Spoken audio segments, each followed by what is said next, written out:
you're in New York looking for an authentic South Indian dosa, venture out to the Ganesha Temple in Queens. In the basement of this Hindu temple, they're dishing out 3 meals every day and a total of about 20 varieties of dosas.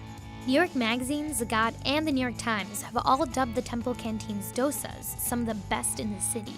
And some esteemed visitors like Anthony Bourdain and Padma Lakshmi have stopped by to savor the dish. This is a 40-minute ride for us to the temple, and I do it every Tuesday because I love the food, and visiting God is the excuse I give my family. Everybody from India, they like this South Indian food. Hey guys, I'm Mitha. And I'm Abby. And we're here at the Hindu Temple Society of North America in Queens, and we're about to try some dosas. I'm pumped. I've never had dosas before in my life, and I've seen these on Instagram and they look delicious. So which one are you excited to try out? I'm excited to try out the one that's like the length of the arm that I've seen all over the internet. And what's so cool about this temple canteen is that there are a variety of dosas. They sell so many kinds, and it's hidden inside a basement.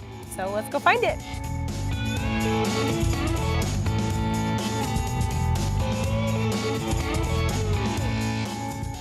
The Hindu Temple Society of North America, also known as the Ganesha Temple, was founded in 1970.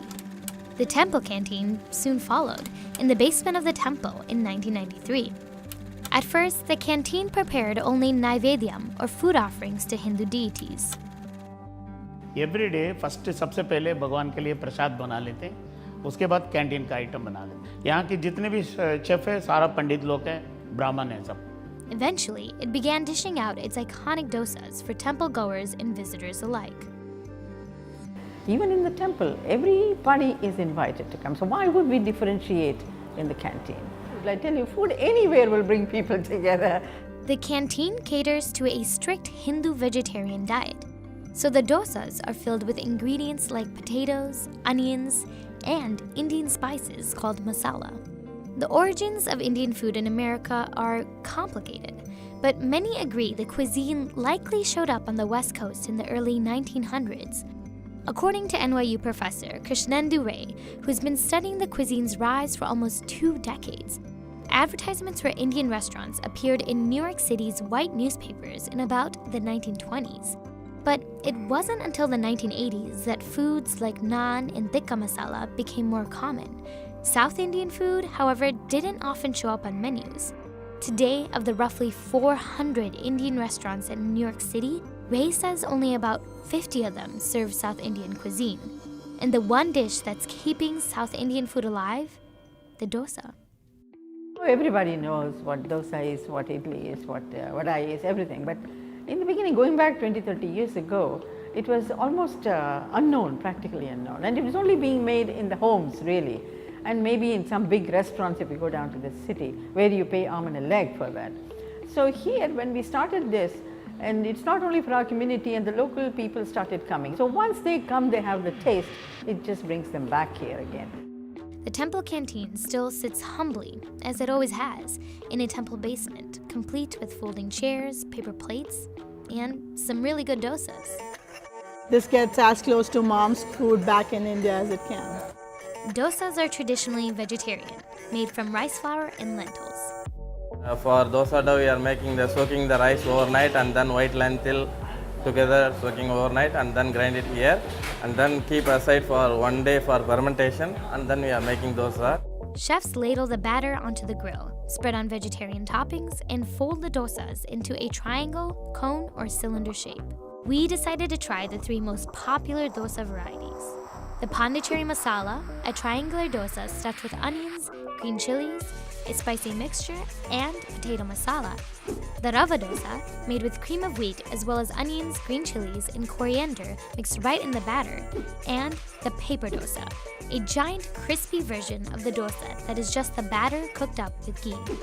All of the dosas come with 2 dipping sauces: sambar, a spicy lentil and vegetable gravy cooked with a special curry powder, and a green chutney made from ground coconut, ginger, and green chilies.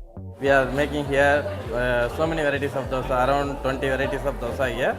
Normally weekdays 10 to 15 varieties of dosa and then weekend we are more varieties of dosa here. People are coming and eating, enjoy and then. Ayo. When you're eating a really good dosa, what does it taste like? What does it feel like? There's so much that's involved in the dosa, and coming together, all the flavors just really pop in your mouth. It's super, super flavorful. So that's what you have to look forward to.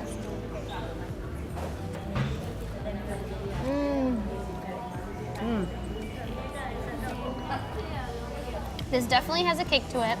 So on a scale of 1 to 10, I would say this is a 5. Yeah. 5 in spice level, which is good because it's not overpowering the dosa at all. No, yeah. You can still taste the interior of the dosa, which consists of onions, corn, potatoes, so many different vegetables inside of here. Now that I've done a second dip into the sambar, the spice level has definitely kicked into like a 7. Now it's in the back of my mouth. Yep. Yeah, but it dissipated pretty quickly. If you do not like spices, then chutney is the way to go because it'll definitely like soften it up, make it easier. If you don't have a spice tolerance level that's very high. So you always eat it with your hands. Yeah, because most Indian food you don't really need forks or spoons. Like it's very traditional to eat it with your hands and just dip it into the sauce. How lucky am I that this is my first experience with dosas? You're pretty lucky, Abby, because I don't think anyone has these many dosas when they've tried out the first time. Because what if you are someone who likes the Pondicherry masala dosa and you wanted a filling dosa, you know, a dosa with a lot of filling, and you ordered the paper dosa? It's very different. So each one of these items is very different. And you would think, eating this food, how good it is, that this is all this place does. But this is not even why this building is here, and that's amazing. It gives you a feel of nostalgia, like it's almost like visiting mom every Tuesday.